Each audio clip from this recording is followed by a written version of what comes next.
میبینی؟ مزه باور کنی راست میگم، مزه گل محمدی میده، یعنی خیلی به خاک میده. بوی خاک دیدی میری لب دریا مثلا دیگه میخوای برگردی تازه بوی اون خاک و رس و اینا میزنه تو مشام. چه روش کاکائو، توش کرم وانیله. وانیل میگن یا حالا کرم ساده میگن، شیرینی پزا.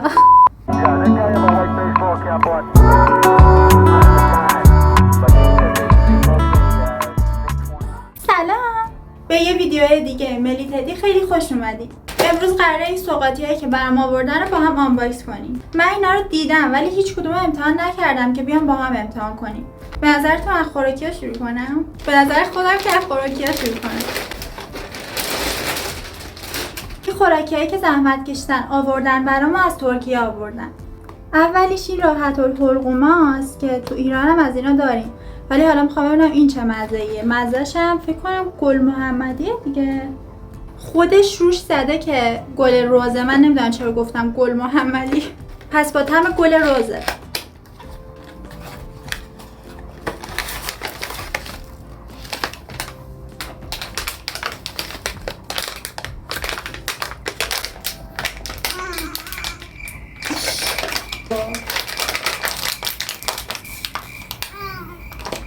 مگه میشه دارش اینقدر سفت باشه؟ باز شد. همون بهتر که زیاد باز نشه چون چیز داره خاکشه چیه میریزه. میبینی؟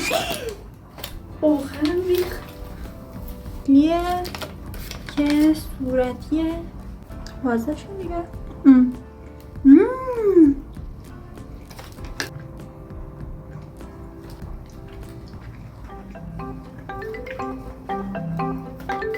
دیگه هم بخوام بعد بهتون میگم چه مزه‌ایه. مزه باور کنی راست میگم، مزه گل محمدی میده، یعنی احساس کنم اشتباه نگفتم ولی بویی که داره بوی هم گل رز قرمز میده، بوی قرمزی میده. اکثرا راحت الحلقوما اینجوری دوست ندارم، یعنی خیلی پیش میاد که میخورم و خوشم نمیاد، ولی از این خیلی خوشم اومد، خیلی خوشمزه بود. از اونا بود که بین مثلا 100 تا پیش میاد دوستش دارم، واسه همین بهش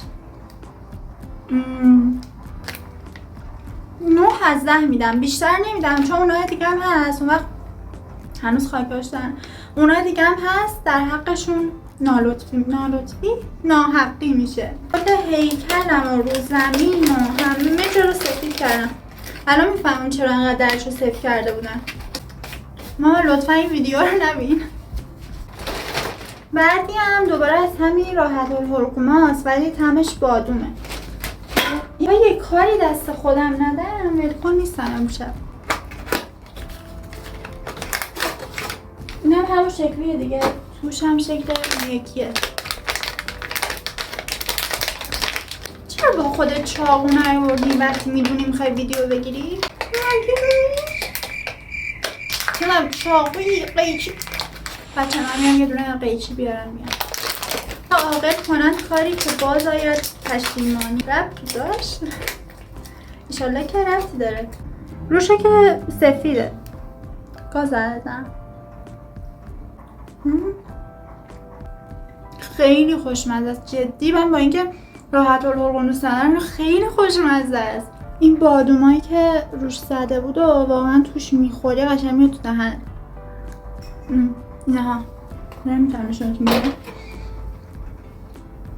نه قشنگ این بادوماش میاد زیر دهن آدم. این بادومه این بادومه چقدر قوی بود، احساس کنم چلو کباب خوردم، 3 تاشو خوردم. من این طعمی کلا هر چیزی که قرمزه معمولا دوست دارم خوراکی‌ها رو، خیلی خوشمزه بود ولی به نظرم این خیلی جدیدتر و خاص‌تر بود. یعنی مثلا مشابه اینو شاید زیاد خورده باشیم ولی این خیلی خاص‌تر بود. اون مغزایی هم که توش داشت خیلی باحال بود. بعد خیلی هم سیر میکنه آدمو. اگه به خودم باشه در حالت عادی که قطعا اینو یک کمی بیشتر از این دوست دارم ولی چون این خاص‌تره این به نظرم رتبه بالاتر میگیره. بهش هنوز تو یادمه به این 9.25 میدم، به اینم که 9 دادم. از اون معلم عقده‌ای ها. نه جدی به خاطر خاص بودنش 25 تا میشه، وگرنه دوتاشون خیلی خوشمزه بود. قهوه است که اونطور که به من گفتن توش این چیزایی که روش زده داره، مثلا هل و اینطور چیزای قوی توی قهوه است. قهوه هم خیلی خوشمزه است انگار. بعد به من گفتش که لازم نیست اینو دم کنی. گفت یه قاشق ازش میریزی تو آب جوش درست میشه، مثلا همین ساشه آماده ای. حالا نمیدونم دیگه، برم یه لیوان آب جوش بیارم ببینم چطوریه. ولی یه چیزی که هست اینه که من هل دوست ندارم، یعنی جزء چیزایی که وقتی میخورم تو گلوم میمونه. واسه همین حالا نمیدونم، با قهوه مشکلی ندارم ولی به نظرم اینو احتمالش هست دوست داشته باشم با اینکه هل داره، چون نمیدونم دلیل موجهی ندارم که چرا قرار دوستش داشته باشم، ولی حس می‌کنم قرار دوستش داشته باشم. حالا برم یه لیوان جوش بیارم با هم تستش کنیم. خدا رو شکر که این درش راحت باشه. باید چند تا قشنگ باشه، چند تا چیز میده که نمیتونم بگم چی. باید قهوه ای میده که انگار با یه سری نمیدونم همین چیزای غلظتی ایرانی قاطی شده باشه. یه چیز سفت توش باور نمیشه همچین کاری کردم. پیمانه خودش بود. خب با همین بریزم دیگه، حتما این گذاشتن که اندازش مناسب باشه. با همین بریزم.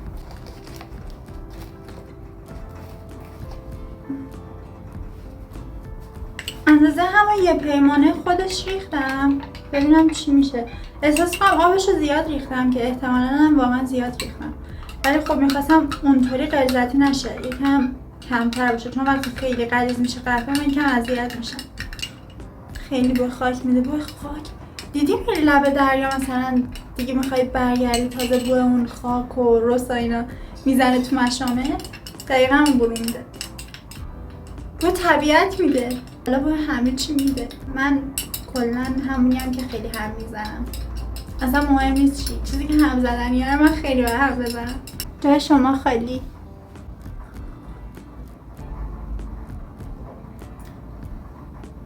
حس میکنم که غلیظ اونطوری که باید نشده، یکم طعمش گیر میرسه. بذار یه ذره دیگه بهش اضافه کنم.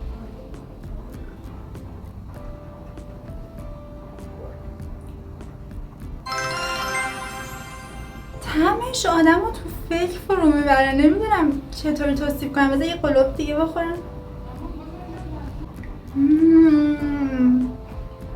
خوشم اومد واقعا.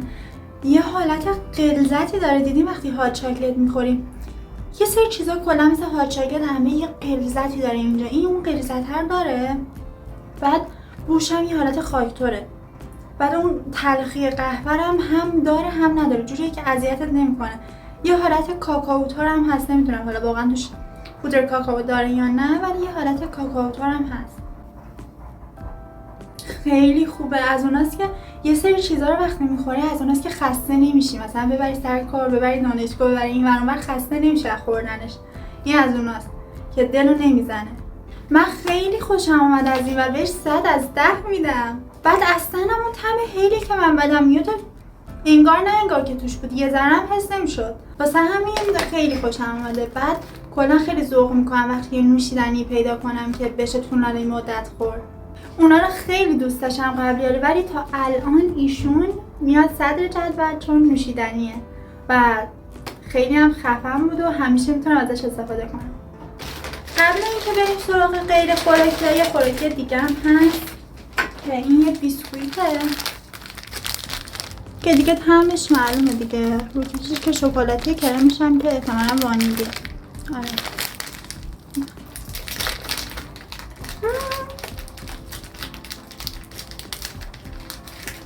خوشگل در بردن. خوبه که هیچیش نشده این مدل روش. خوشگل در روش خیلی منظم در بردن، نه؟ خوشمزه است. خودتون احتمالاً دیگه میدونی اینطور بیسکویت چه طعمی هست، طعمشون همونطوره، یعنی فرقی نداره، مثل هموناست و هیچ چیز خاصی نیست ولی خوشمزه است. توش هم که کرم کاکائوه. کرم کاکائوشه، روش کاکائو، توش کرم وانیله. وانیل میگن یا حالا کرم ساده میگن، شیرینی پزا.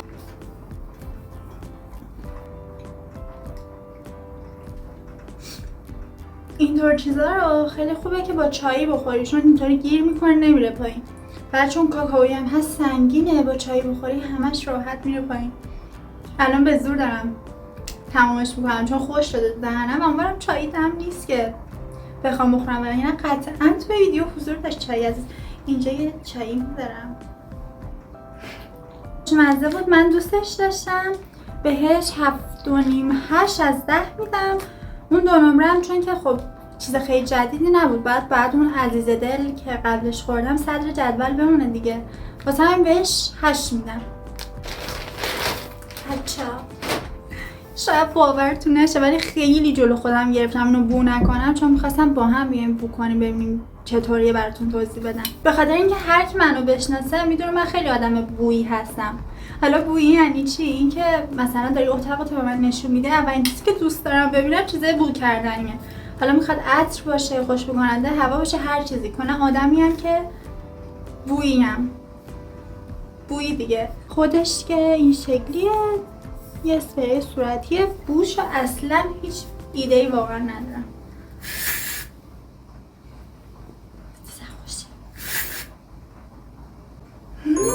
خنک شدم. چقدر خنکه بوش. بذار براتون توصیف کنم. آخر ماهه، حقوقتو گرفتی، پول تو جیبته، داری میری یه مغازه‌ای که دوست داری، اون چیزی که دوست داری رو بخری. خب بعد اون پاساژه یا حالا مغازه هر چی که رفتی توش خیلی خنکه، اون حس و حالا داره. نمیدونم چرا ولی واسه من هر بویی یه حس و حالی داریم. دقیقا اون حس و حالا داره. یا یه چیز دیگه هم هست، تابستونه رفتی همون تمیز خنک، داری میری یه جای قشنگ، یه جایی که حالا ترجیحاً طبیعتی باشه، گل و بالا بالا اینجور چیزا هم داره، داری میری اونجا قدم بزنی، بعد بادم داره میخوره تو صورتت، یه هوا خیلی خوبیه. حالا تا آخر ویدیو من واقعا خیلی خوش بود، واقعا خوشم اومد، از اوناست که جزء مورد علاقه‌ام شد. وای چقدر بوی خوبی میاد.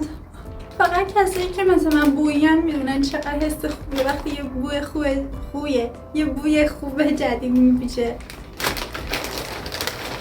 بعد یه لباسه که صورتیه بچه‌ها، همونجوری که میدونین. من نمیدونین فکر کنم یه رنگ صورتی خیلی خوشحال شدم، چون دقیقاً 2 تا ترکیب رنگی که خیلی دوست دارم صورتی سفیده. یه ویدیو دیگه حتما نشونتون میدم. الان دیگه واقعا هم حالشو ندارم دیگه، ست کردم براتون خرابش نکنم.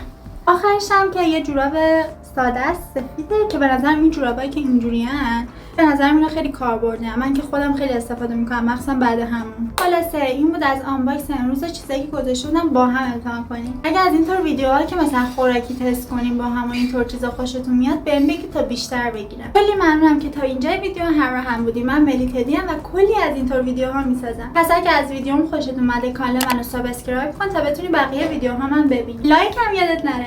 تا ویدیو بعدی خدا نگهدارت.